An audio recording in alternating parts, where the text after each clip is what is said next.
आज world thalassaemia day है। Thalassaemia day awareness के लिए मनाया जाता है। पूरी दुनिया में सबसे ज्यादा थैलेसीमिया के केसेस भारत में पाए जाते हैं। और थैलेसीमिया होता क्या है, इसे प्रिवेंट कैसे किया जाए, ये समझने के लिए हमारे साथ मौजूद है डॉक्टर मुरलीधरन, जो कि एक्सपर्ट हेमेटोलॉजिस्ट है, जिनका 10 साल से ज्यादा का क्लिनिकल एक्सपीरियंस रह चुका है। सर, सबसे पहले आपसे यही समझते हैं कि थैलेसीमिया होता क्या है। थैलेसीमिया बोलेंगे तो it's a type of genetic disease, है ना।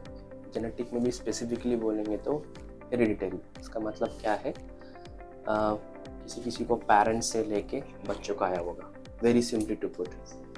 तो थैलेसीमिया मतलब क्या है, जो हमारा खून जो बनती है, लाल खून जो होती है, लाल खून के अंदर जो हीमोग्लोबिन कुछ चीज़ हम बोलते हैं, तो इसका इम्पोर्टेंट काम क्या है, तो ऑक्सीजन जो हम सांस लेते हैं उसको पकड़ के पूरा बॉडी में लेके जाना।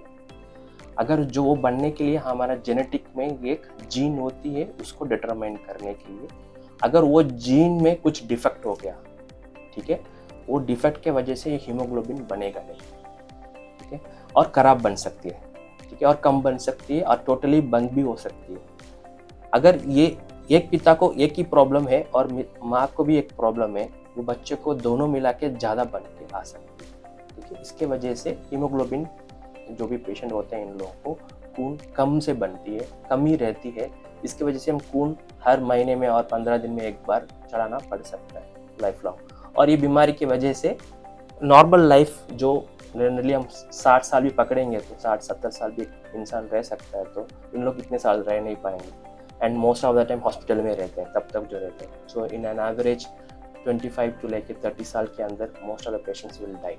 हमारे जो कम्युनिटीज़ होते हैं, खाली हमारा जो रिश्तेदार के अंदर ही मैरिजेस होते हैं, तो उसमें भी हम लोग का first degree, second degree, third degree बोलते हैं। जैसे जितना रिश्तेदार जितना क्लोज है माँ पिता के साथ, उतना कंसेंट्रेटी का ज़्यादा बढ़ते जाता है। तो इसके अंदर शादी करने की वजह से ये जो बीमारी जो थैलेसीमिया करके हम बोल रहे हैं, वो बीमारी फैल सकती है, ठीक है। बिल्कुल। तो इट इज प्योरली जेनेटिक।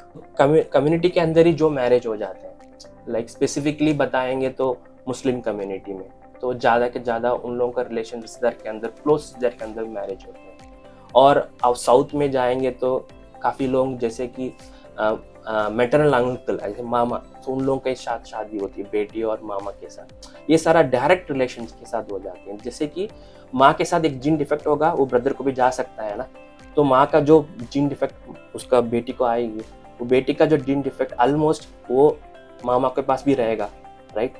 तो दोनों मिलाने के बाद ऐसे हो जाते हैं। तो ऐसे कोई भी रिश्तेदार के अंदर जो मैरिज होती है, वो कम्युनिटी में ज़्यादा होती है। तो आप ये कह रहे हैं कि जैसे आज भी जब शादी होती है अरेंज मैरिज, तो गोत्र और एक कुंडली मिलाना होता है।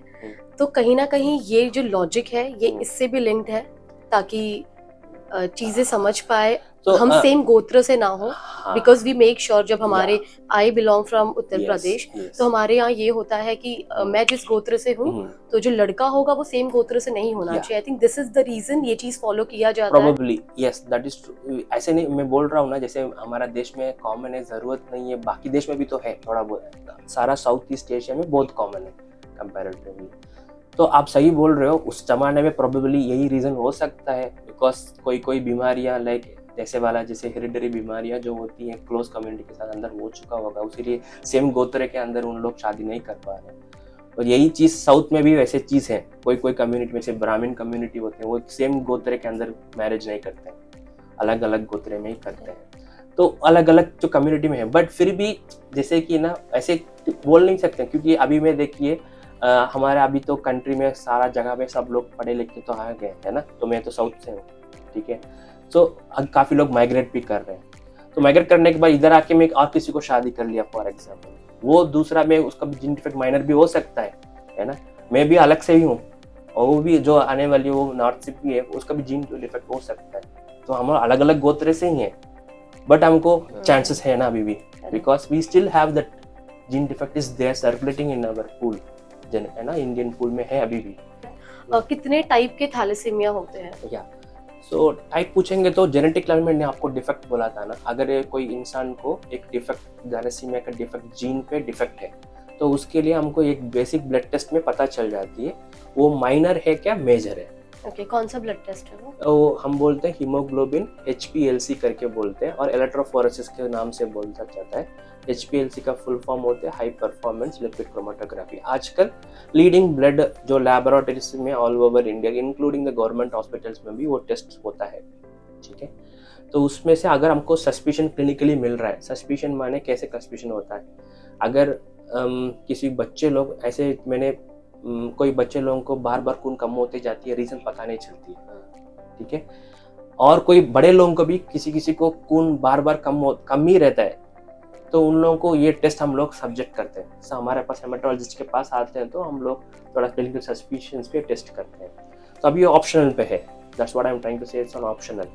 अगर in that case we will do this test, then we will say whether it's a minor और मेजर। बट इन जनरल आप मेजर अगर डिफेक्ट होगा तो वो बहुत छोटा बच्चा जो होती है ना, 6 महीने से और 1 साल के अंदर ही उसका सिम्टम्स स्टार्ट हो जाती है।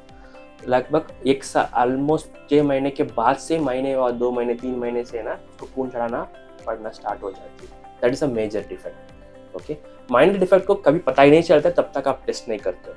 आप बिल्कुल नॉर्मल लाइफ जिंदगी जी सकते हो, प्रॉब्लम नहीं होता है। प्रॉब्लम तब होता है आपका जो जीन डिफेक्ट है उसके वजह से खून नॉर्मल से कम ही रहेगा। वो आपको कभी ना कभी कोई चीज के लिए ब्लड टेस्ट किएंगे तो तभी वो पता चलता है। दूसरा, ये एक चीज माइनर हो गया, एक तो मेजर हो गया। दूसरा चीज होती है इन बीच में रहती है, इंटरमीडिया करके होते हैं। इन लोगों का क्या होता है, खून उतना कम भी नहीं रहेगा, उतना ज्यादा भी नहीं रहेगा, बीच में रहेगा। तो हर 5 साल में और 10 साल में एक बार, और उन लोगों का कभी ना कभी खून एकदम से कम हो जाती है, खून चलाने के लिए आते हैं। और उन लोगों को अलग तरह का सम साइड इफेक्ट्स होते हैं और सम कॉम्प्लिकेशंस होते हैं, बीमारी की वजह से हॉस्पिटल में आना पड़ता है। बट उन लोग भी थोड़ा नॉर्मल लाइफ ऑलमोस्ट जिंदगी जी सकते हैं, प्रोवाइडेड दैट उन लोगों को कॉम्प्लिकेशन को कम करने के लिए हम कुछ दवाई वगैरह स्टार्ट करेंगे। तो इन जनरली थैलेसीमिया आप देखेंगे टाइप्स बहुत सारा है। टाइप्स के बेसिस में माइनर और मेजर इंटरमीडिएट करके हम क्लिनिकली डिवाइड करते हैं। हम इंटरकास्ट मैरिज की बातें कर रहे थे।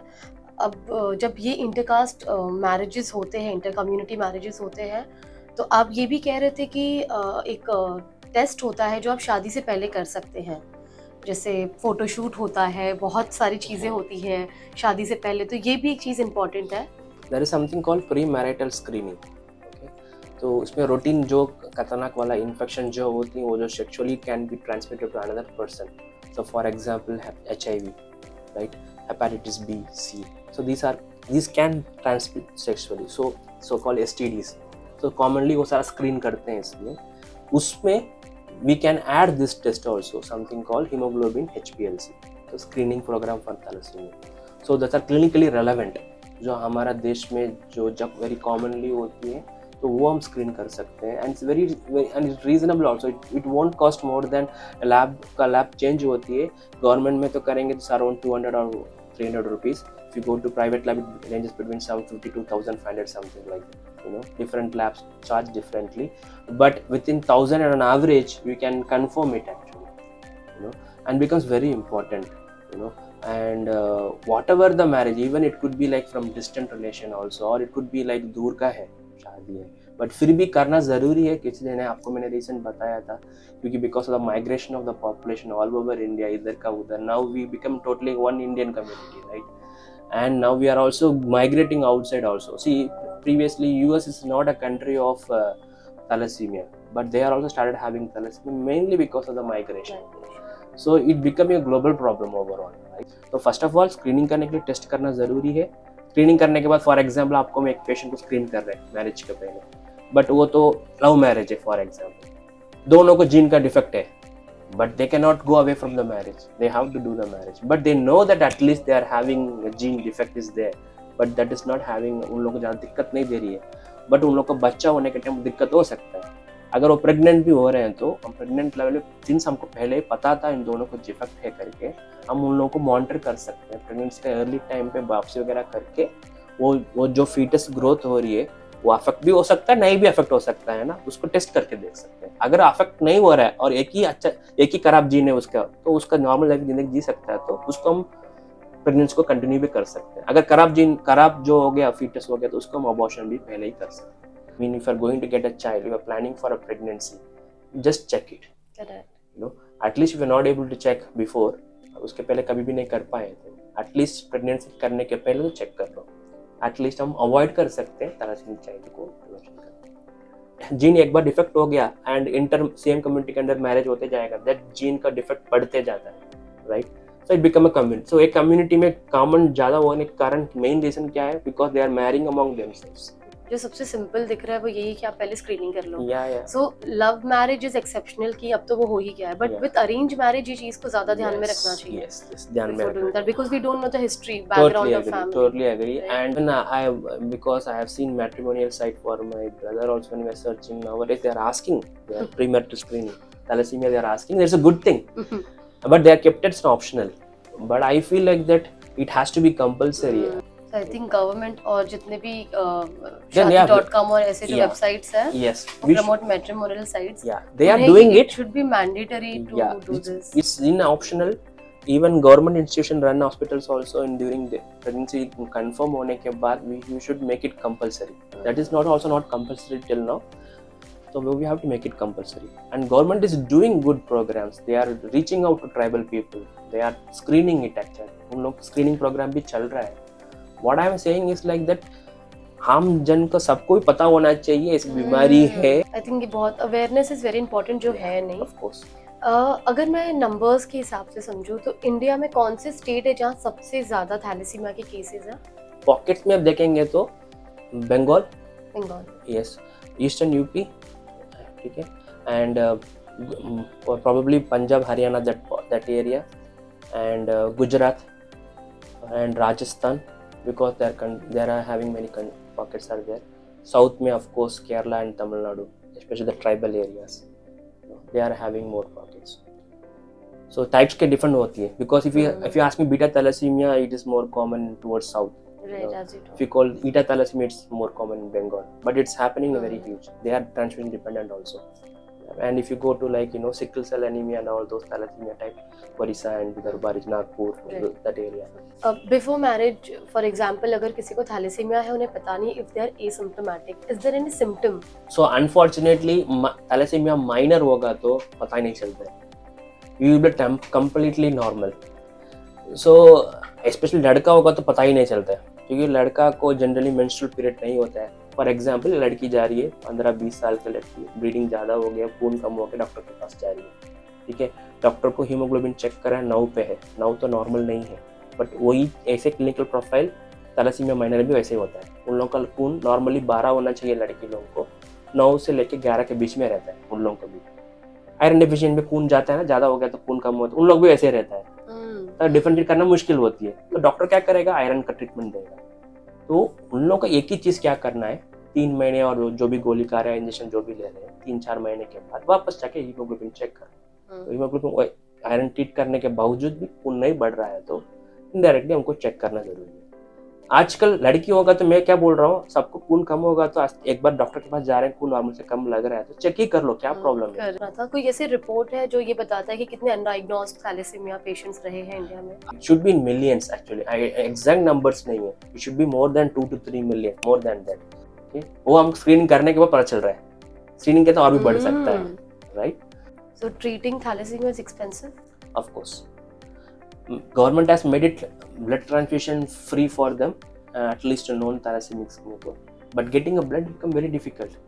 If you come during dengue season में वगैरह में मिले like especially like ऐसे some seasons में होते हैं, become very difficult sometimes to procure the blood, and that's the costly thing for the nation as such. तो अगर किसी को थैलेसीमिया होता है, किसी बच्चे को है तो अगर मैं इंडिया की बात करूँ तो वो हॉस्पिटल जा सकते हैं. वो कौन सा डिपार्टमेंट है जहाँ उन्हें जाना होता है इस चीज़ के लिए? सो जनरली थैलेसीमिया मेजर जो हम बात कर रहे हैं जनरली बचपन में हो जाती है. सो कॉमनली बचपन में होता है तो पीडियाट्रिशियन के सामने आ जाता है. तो primarily speaking paediatrician, paediatric haematologist and an haematologist, those are primarily involved in diagnosing and managing the thalassemia. Okay. So thalassemia curable है, reversible है? Yes, if this patient coming to me in a younger age, say 7 साल के अंदर आ रहा है diagnose करके, then I have an option of bone marrow transplant. There is something called gene therapy. अभी India में CMC वेल्लूर में शायद उसका रिसर्च हो रहा है.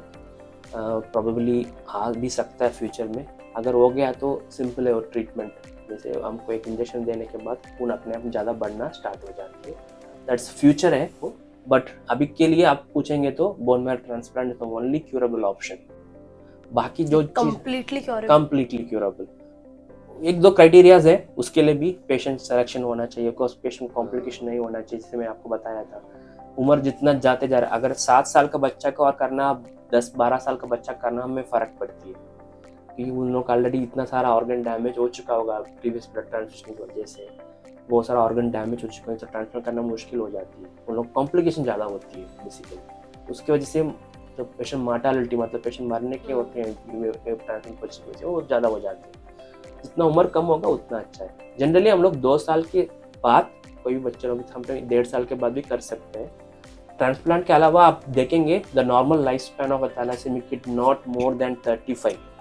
You know, they will die painfully also, truthfully speaking. Heart failure is mostly that मरते हैं.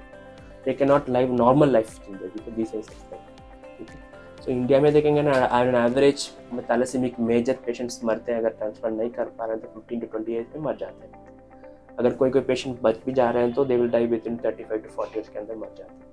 मेजर के बात कर रहा हूँ, इंटरमीडिएट में थोड़ा ज़्यादा हो सकता है, माइनर तो नॉर्मल लाइफ जी सकते हैं, प्रॉब्लम नहीं होता. And it is not reversible. It's not reversible. It's a genetic disease, so it cannot be reversible. It is going to be that till your death. Because thalassemia genetic disorder है, medical insurance में ये cover होता है? No. Unfortunately, no. अगर कोई भी congenital disease ऐसे hereditary होगा तो they don't cover it because it's genetically आ रहा है ना, तो why they will like cover it? That's what they are claiming. But I think which is maybe we need the government support, right? They are the lawmakers here. Like, you know, if our community is affected by some disease in a huge population, it's a hereditary disease. This has to be prevented. It has to be screened. You know, हमको पता है कैसे हो रहा है, and उसको prevent करने के लिए हमको कोशिश करना पड़ेगा. Rather than treating once disease happen. You know, it's not a cancer, right? Cancer किसी को भी आ सकता है. 1 साल का बच्चा भी हो सकता है, 70-80 की उम्र में भी हो सकता है. वो तो रैंडमली म्यूटेशंस होते हैं. दिस इज प्रेडिक्टेबल, हेरिडिटरी हो रहा है ना, तो उसको प्रिवेंट करना पड़ेगा एंड कॉमनली हो रहा है. Doctor Muralidharan, thank you so much for the insightful conversation जो आपने थैलेसीमिया को लेकर क्लियर किया है.